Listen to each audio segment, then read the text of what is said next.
Voici ce que j'ai su de sources certaines, il y a 2 ou 3 ans, d'un très proche parent de la personne à qui la chose est arrivée. Au moment où je vous parle, Noël 1859, cette dame vit encore, elle a un peu plus de 40 ans.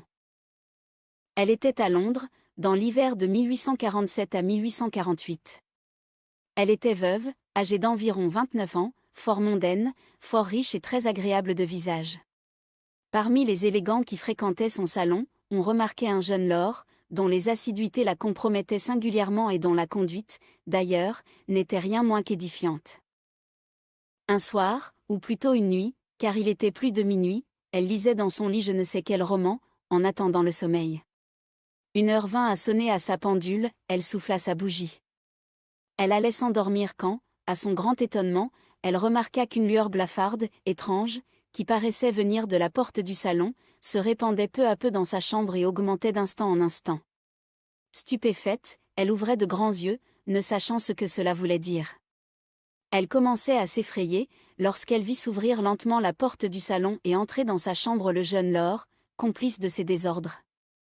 Avant qu'elle eût pu lui dire un seul mot, il était près d'elle, il lui saisissait le bras gauche au poignet, d'une voix stridente, il lui dit en anglais, « Il y a un enfer ». La douleur qu'elle ressentit au bras fut telle, qu'elle en perdit connaissance. Quand elle revint à elle, une demi-heure après, elle sonna sa femme de chambre.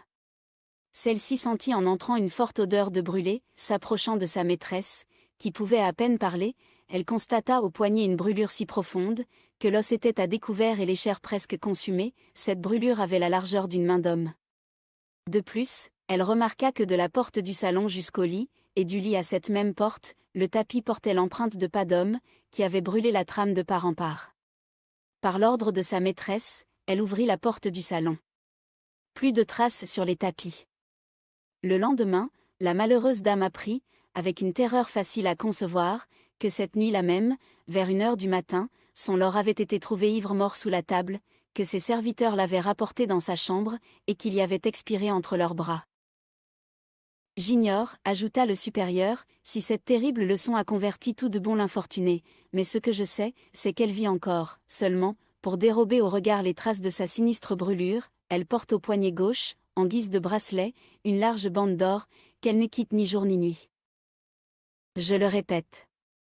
Je tiens tous ces détails de son proche parent, chrétien sérieux, à la parole duquel j'attache la foi la plus entière. Dans la famille même, on n'en parle jamais, et moi-même je ne vous les confie qu'en taisant tout nom propre. Malgré le voile dont cette apparition a été et a dû être enveloppée, il me paraît impossible d'en révoquer en doute la redoutable authenticité. À coup sûr, ce n'est pas la dame au bracelet qui aurait besoin qu'on vînt lui prouver qu'il y a vraiment un enfer. Mgr de Ségur rapporte ce fait dans son petit livre, L'Enfer, 4e édition, numéro 1, p. 37. Spirit, lead me where my trust is without borders.